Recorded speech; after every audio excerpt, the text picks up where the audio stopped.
महाप्रभु जगन्नाथ जी के परम भक्त हुए श्री सदन कसाई।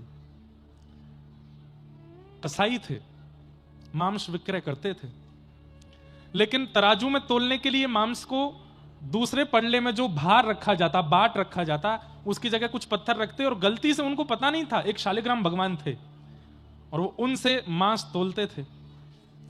जब मांस तोलते थे तो शालिग्राम भगवान लुढ़कते थे दूसरी तरफ। एक बार कोई साधु जा रहे थे, मुंह पे कपड़ा रख के, कसाई की दुकान है, तो कपड़ा रखते हुए गए, उनकी दृष्टि जैसी पड़ी। साधु तो इसलिए देखते हैं कि भाई इन जीवों का भी, इन पे भी भगवान कृपा करे जो बेचारे निर्दोष रूप से कट गए हैं। तो साधु की दृष्टि पड़ी तो उन्होंने देखा दूसरे पडले में तो मांस था, ये पर इधर वाले पडले में ऐसा क्यों लग रहा है कि शालिग्राम भगवान है, ये पत्थर समझ के इसने रख लिए हैं। साधु लौट करके आए, फिर से देखा शालिग्राम जी थे। उन्होंने कही भैया भैया हो भैया देवता, तुम जो कर रहे हो ना ये तो पाप है ही, पर उससे भी बड़ा महापाप तुम ये कर रहे हो कि तुमने दूसरे पडला में ठाकुर जी धरे हैं। सदन कसाई भले ही कसाई थे लेकिन हृदय से बड़े सरल थे। महाराज जी मुझे पता नहीं था। बोले भगवान इनको हमें दे दो। महात्मा ले गए, सदन कसाई के यहां से ठाकुर जी को ले गए। साधु महात्मा लेकर के गए, पंचामृत अभिषेक किया, इत्र लगाया, चंदन लगा करके ठाकुर जी को तुलसी माला पहनाई, चांदी के सिंहासन पर विराजमान किया, 56 भोग लगाए। रात्रि में स्वप्न में ठाकुर जी आ गए और स्वप्न में आके ठाकुर जी बोले मेरो मन ना लग रहा। महात्मा बोले आपका मेरे घर मन नहीं लग रहा? बोले नहीं। कहां जाना है आपको? वृंदावन जाना है, जगन्नाथपुरी जाना है, बद्रीनाथ जाना, कहां जाना है आपको, कहां मन लगेगा? बोले मोए वही के पास जानो है, सदन कसाई के पास। तो साधु बोले कसाई है वो, निर्दोष निर्मम जीवों की हत्या करके उनका मांस बेचता है, उसके पास जाना है। ठाकुर जी बोले वो कैसा भी हो पर हृदय से बहुत सरल है, मुझे उसके तराजू में लुढ़कने में बहुत अच्छा लगता है, मुझे उसके पास छोड़े आओ। महात्मा बोले भगवान कुछ कृपा करो ना। ठाकुर जी बोले वो सदा के लिए सुधर जाएगा, तुम जाकर के जब उसको अनुग्रहित करोगे। महात्मा गए, शालिग्राम जी लेकर के आए तो सदन कसाई उठ गए। बोले भगवान और कुछ लेने आए हैं क्या? और कोई भी भगवान है क्या मेरे पास? बोले नहीं वो तो नहीं है, इनको वापस देने आए। बोले क्यों? ठाकुर जी बोल रहे हैं तुम्हारे तराजू में उनको आनंद आ रहा है, अब तुम इनको रखो अपने पास। सदन कसाई के नेत्र सजल हो गए कि ठाकुर जी 56 भोग, चांदी का सिंहासन, नियमित सेवा, इत्र की सेवा, चंदन की सेवा छोड़ करके यहां बदबूदार कसाई खाने में मेरे लिए आ गए। सब छोड़ करके मेरे लिए ठाकुर जी आ सकते हैं, तो क्या मैं ठाकुर जी के लिए दुष्कर्म नहीं छोड़ सकता? उसी समय अपनी दुकान बंद कर दी और आज के बाद मैं कसाई खाने में नहीं रहूंगा। ठाकुर जी ने जब मेरे लिए सिंहासन छोड़ दिया, मेरे लिए सेवा छोड़ दी, मेरे लिए पवित्रता छोड़ दी, मैं ठाकुर जी के लिए अपवित्रता नहीं छोड़ सकता, छोड़ दिया। बंधुओं अगर ये विचार हर वो व्यक्ति करने लगे जिसके घर में ठाकुर जी की सेवा है तो उसका घर ही मंदिर बन जाएगा। सोचिए आप सबके घर में जो ठाकुर जी विराजमान हैं, या तो वो अयोध्या से आए हैं, या तो वो वृंदावन से आए हैं, या तो वो जगन्नाथपुरी से आए हैं, या वो द्वारिका से आए हैं। एक बार विचार करो, ठाकुर जी मेरे लिए धाम छोड़ करके आ गए, मैं ठाकुर जी के लिए दूषित काम नहीं छोड़ सकता? मैं क्या ठाकुर जी के लिए अपने घर को पवित्र नहीं रख सकता? यशोदा मैया की गोद में पलने वाले ठाकुर जी मेरी गोद में बैठ के श्रृंगार करा रहे हैं, मैं इनके लिए शुद्ध नहीं हो सकता? इतना विचार करने मात्र से ठाकुर जी की सेवा आपको प्राप्त हो जाएगी। तो सदन कसाई ने नियम ले लिया कि अब मैं जगन्नाथ जी का दर्शन करने जाऊंगा। तो अब मूल कथा जो हमको सुनानी थी कि ठाकुर जी सब जानते हैं, उनसे कुछ छुपा नहीं है। तो सदन कसाई जगन्नाथपुरी के लिए निकले। सुंदर रूप था उनका, सुंदर थे। एक नगर में पहुंचे तो वहां एक नगर पर एक मनचली एक रहती थी। विवाह उनका हो चुका था लेकिन उनके मन किसी पे भी आ जाते थे। सदन कसाई को जब उन्होंने देखा तो इनके ऊपर उस स्त्री का मन आ गया। रात्रि का समय, सदन कसाई तो अपने मार्ग पे ही चद्दर सी लगा के सो गए। सुबह उठ के निकलना है, पुरी के मार्ग पे थे, पुरी जा रहे थे। बहुत ध्यान से सुनिएगा। उस स्त्री का इन पर मन आ गया, इनकी दृष्टि भी उस स्त्री पर पड़ी, तो इन्होंने तो दूर से उसको प्रणाम किया, सबको प्रणाम करते थे। तो उस स्त्री ने इनको कोई इशारा किया जिसको ये समझ नहीं पाए, और इशारे में उस स्त्री ने ऐसा कहा कि अगर तुम मुझे स्वीकार करो तो मैं अपने पति का वध करके तुम्हारे साथ आ जाऊंगी, ऐसा कुछ इशारा किया। लेकिन सदन कसाई तो बड़े भोले भाले, इन्होंने तो हाथ ही जोड़ के हाँ हाँ कर दी होगी कुछ। और उस स्त्री ने अपने पति का वध कर दिया और वध करके आ गई इनके पास, बोले अब मुझे स्वीकार करो। सदन कसाई बोले मैया माता देवी, मैं तो ठाकुर जी से मिलने के लिए निकला हूं, संसार में फंसने के लिए नहीं आया हूं। यदि संसार मेरी इच्छा होती तो मैं तुम्हें स्वीकार कर लेता, लेकिन ठाकुर जी मेरी इच्छा है, ठाकुर जी मेरी गति है, उनको छोड़ मैं ये संसार में नहीं पड़ना चाहता। आप मैया मुझे पुत्र मान लो, मुझे भैया मान लो, लेकिन मैं आपका पति नहीं बन सकता। और वो स्त्री तो बोली अरे तेरी वजह से मैंने अपने पति के वध कर दिया। बोले सदन कसाई तुमने मार दिया उनको? बोले हाँ। बोले मैंने इशारा तो किया था। बोले मुझे क्या पता कि तुम क्या इशारा कर रही हो। अब उस स्त्री ने पूरे नगर में हल्ला कर दिया कि इनके कहने पर और इसी ने ही मेरे पति को मरवाया है, ऐसा करके पूरा दुष्प्रचार कर दिया। सदन कसाई दुखी नहीं हुए, जगन्नाथ जी से बोले हे जगन्नाथ, एक बार इन नेत्रों को आप दिख जाते, फिर भले ये जीवन में ये सारे प्रमाद आ जाते तो मैं सह लेता। आपका दर्शन हुआ नहीं, आपके धाम आ नहीं पाया, आपका महाप्रसाद मिला नहीं, उससे पहले ये सारे षड्यंत्रकारी मुझको रोक रहे हैं। हे नाथ एक बार दिख जाओ, फिर भले ही मेरे साथ कुछ हो जाए मुझे चिंता नहीं, पर अभी मुझे दर्शन तो दे दो एक बार।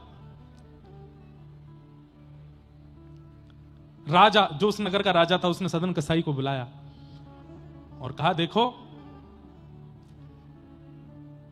इस स्त्री ने जो आरोप लगाए हैं उससे तुम दोषी साबित होते हो, बताओ तुम्हें क्या दंड दिया जाए। जो तुमने किया है उससे मृत्यु दंड ही तुमको मिलना चाहिए। सदन कसाई बोले देखिए मुझे मृत्यु दंड स्वीकार है, पर मैं एक कार्य के लिए निकला हूं, वो करके आ जाऊं फिर मुझे मार दीजिएगा। तो जनता चिल्लाने लगी, जनता सबसे पहले समर्थन में आती है, नहीं नहीं नहीं नहीं इसको मारना है, और हमने तो देखा था इसने ही इशारे किए थे। सदन कसाई बोले तीसरा आदमी नहीं था वहां पे, फिर भी देखो सब राग में आलाप ले रहे हैं, हमने देखा था, हम इसके सबूत हैं, हम गवाह हैं, इसको मृत्यु दंड दो। राजा बोले भैया देखो जिसको मृत्यु दंड देते हैं उसकी अंतिम इच्छा भी माननी पड़ती है, उसकी अंतिम इच्छा यह है कि मैं दर्शन कराऊं फिर मार देना। तो नहीं नहीं आप ऐसे कैसे छोड़ तक, आप राजा हैं, हमको न्याय दिलाइए, हम इस अबला नारी के साथ में हैं, इसको न्याय मिलना चाहिए। राजा ने सदन कसाई को देखा, बोले भैया तेरी तरफ एक भी वोट नहीं है, अब क्या करूं मैं। सदन कसाई बोले एक काम कर दीजिए। बोले क्या? मुझे मृत्यु दंड लौटने पर दे दीजिएगा, पर अभी इन सबको संतोष हो जाए मेरे दोनों हाथ काट दीजिए, आप मेरी दोनों भुजाएं काट दीजिए। राजा ने सब लोगों से कहा, बोले भैया ये भी छोटी बात नहीं है, कोई व्यक्ति अपनी भुजा आगे कर रहा है कि काट दीजिए, वो किसी काम का नहीं रह पाएगा जीवन भर, मृत्यु दंड भी इसको दे देंगे लेकिन इसकी भुजा काट देते हैं। तो सब बोले हाँ भुजा काटो, कुछ तो करो करो, लेकिन दोनों भुजाएं काट दी सदन कसाई के। कोई दोष नहीं था उनका, निर्दोष। और बंधुओं जब निर्दोषों को दंड दिया जाता है ना तो फिर केस ठाकुर जी की अदालत में पहुंच जाता है, फिर ठाकुर जी देखते हैं उस निर्दोष को चाहिए सबूत ना प्रस्तुत करे, प्रतीक्षा करे, ठाकुर जी लेके आएंगे सब कुछ। सदन कसाई के दोनों हाथ काट दिए। सदन कसाई रो तो रहे हैं लेकिन प्रसन्नता में रो रहे हैं। किसी शुभ चिंतक ने आकर के पूछा तुम्हारे दोनों हाथ काट दिए, तुम्हारे दोनों हाथ काट दिए, तुम फिर भी हंस रहे हो, तुम फिर भी प्रसन्न हो, क्यों? सदन कसाई बोले मैंने आज तक दर्शन तो नहीं किया, पर मैंने सुना है कि जिनके दर्शन मैं करने जा रहा हूं भुजाएं उनकी भी नहीं है, तो अब भुजाएं मेरी भी नहीं है, मैं ऐसे ही जाऊंगा। महाप्रभु जगन्नाथ की भी भुजा नहीं है, तो मुझे मन में आया कि मैं भुजा लेकर के कैसे अपने नाथ को देखने जाऊं, मैं भी बिना भुजा के हो गया। अब अच्छा है नाथ और दास दोनों एक समान हो गए हैं, अब दर्शन में सुख मिलेगा। और सदन कसाई निकल पड़े। महाप्रभु जगन्नाथ जी छटपटा रहे हैं और प्रतीक्षा कर रहे हैं कब आ जाए, कब मैं देखूं इस अपने प्रेमी भक्त को। जैसे ही जगन्नाथपुरी आने का समय, बिल्कुल नील चक्र दिखने लग जाए, समझ जाओ ये नीलाचल धाम आ गया। बंधुओं मेरा इतना मन कर रहा है कि मैं अभी जगन्नाथपुरी चला जाऊं, महाराज जी को देखता हूं, और जब जगन्नाथ जी की चर्चा करता हूं इतना हिलोर उठती हैं कि बस मैं अभी पहुंच जाऊं, देख आऊं एक बार महाप्रभु जी को। इतना अच्छा लगता है जगन्नाथपुरी में। जैसे ही नील चक्र दिखाई दिया, मंदिर का नील चक्र किलोमीटरों दूर से दिखाई दे जाता है जगन्नाथपुरी में। आहा नृत्य करने लगे सदन कसाई, लेकिन इतना रक्त निकल चुका है कि शरीर में अब ताकत नहीं चलने की, तो कभी कभी बेहोश होकर गिर जाते हैं। 4-4 घंटे बाद होश आता है, फिर उठ के चलते हैं, फिर गिर जाते हैं। महाप्रभु जी से वहां सहन नहीं हो रहा, पुजारियों को अनुभव हुआ कि जगन्नाथ महाप्रभु अपनी वेदी पर हिल रहे हैं। एक पुजारी ने जाकर के प्रार्थना की, महाप्रभु जी आप उत्सुक लग रहे हैं, आप बड़े प्रसन्न लग रहे हैं, कोई आज्ञा हो तो हम सेवकों को आज्ञा कीजिए। तो महाप्रभु जी ने आज्ञा की, मेरा एक भक्त आया है और वो यहां तक पहुंचने में बड़ा दुर्बल हो रहा है, पालकी लेकर के जाओ, उसको लेकर के आओ, उसको बैठा करके लाओ। मेरा परम भागवत भक्त आया है, उसको लेकर के आओ। पुजारी बोले भैया देरी नहीं करो, जल्दी पालकी लेकर। अब पालकी लेकर के जगन्नाथपुरी के द्वार पर पहुंचे। वहां तो हजारों भक्त थे। ठाकुर जी ने ये तो बताया नहीं कि कौन सा भक्त। पालकी देख करके भक्त बोले भैया पालकी क्यों आई? बोले ठाकुर जी ने कहा है मेरा जो परम भक्त हो उसको इस पालकी में बैठा के लाना है। तो उन भक्तों में लड़ाई होने लगी। बोले मैं परम भक्त हूं, दूसरा बोला नहीं तू नहीं, मैं हूं। क्यों? मैं 500 किलोमीटर पैदल चल के आया। कोई बोला मैं दंडवती करता हुआ आ रहा हूं, मैं परम भक्त हूं। कोई बोला मैंने अन्न छोड़ दिया, मैं परम भक्त हूं। पालकी पे चढ़ने वालों में लड़ाई होने लगी। दूर खड़े सदन कसाई बोले कोई तो बैठे पालकी पे, तो नाच से पहले उस परम भक्त का दर्शन हो जाएगा जिसके लिए ठाकुर जी ने पालकी भेजी है। मतलब भक्त को कभी यह अभिमान नहीं होता कि मैं भक्त हूं। अपने किसी नियम का, क्रम का यदि आपको अभिमान है कि मैं तो ये नियम करता हूं, मैं तो ये, तो आप समझ जाइए कि ठाकुर जी आपके लिए पालकी कभी भेज ही नहीं सकते। सदन कसाई की तरह हो जाए, वो अपने लिए सोच रहे मैं तो परम भक्त हूं ही नहीं, इनमें से कोई परम भक्त होगा, वो जब पालकी पे बैठ जाएगा तो अच्छा है, ठाकुर जी से पहले उस परम भक्त का दर्शन होगा। पर वहां इतनी लड़ाई हो गई कि पुजारियों को खाली पालकी लेके जाना पड़ा। जब पहुंचे तो महाप्रभु जी बोले हे तुम लेके नहीं आए? ठाकुर जी वहां तो घमासान मची है, सब लड़ रहे हैं, हम बैठेंगे पालकी पे, हम बैठेंगे पालकी पे। आपने परिचय तो बताया नहीं कि आपका जो भक्त है उसका हुलिया कैसा है, ये तो बता दो। महाप्रभु जगन्नाथ जी के नेत्र सजल हो बोले जैसा मैं हूं वैसा ही वो है, उसकी भी भुजा नहीं है, वही है मेरा परम भक्त। जैसा मैं हूं वैसा ही मेरा वो परम भक्त है, उसको लेके आओ। पुजारी पालकी लेकर के गए और उन हजारों की भीड़ में सबसे दूर कोने में बैठे हैं सदन कसाई बिना हाथों के। पुजारियों के नेत्र में सजल हो गए, दौड़ करके गए, सदन कसाई को उठाने लगे। बोले बैठो पालकी में, तुम्हारे लिए पालकी भेजी है। सदन कसाई रो रहे हैं, आपने गलती की होगी, भूल हो गई होगी। अरे ठाकुर जी ने कोई नाम बताया होगा, पता बताया होगा, मैं नहीं हो सकता, मैं परम भक्त, मैं तो जीवन भर कसाई रहा हूं, कितने जीवों को मार मार के उनका मांस बेका है मैंने, और अभी भी एक आरोप में बस कुछ दिन की बरी होकर के आया हूं, जाकर के मुझे मृत्युदंड मिलना है, मैं तो बहुत बड़ा आरोपी हूं, बहुत बड़ा पापी हूं, मैं इस पालकी का अधिकारी नहीं हो सकता। आप महाप्रभु जी से पूछ के आइए दोबारा, कोई और भक्त होगा। पुजारियों ने कहा ठाकुर जी ने नाम नहीं बताया, पता नहीं बताया, स्वरूप बताया, और स्वरूप में जैसे महाप्रभु जी हैं वैसे तुम हो, तुम्हारे लिए आ गया कि बैठो। जबरदस्ती बैठा करके लेके आए हैं। इतना प्रेम, इतना करुणा, इतना अनुग्रह तो सदन कसाई ने सोचा भी नहीं था कि महाप्रभु जी देंगे।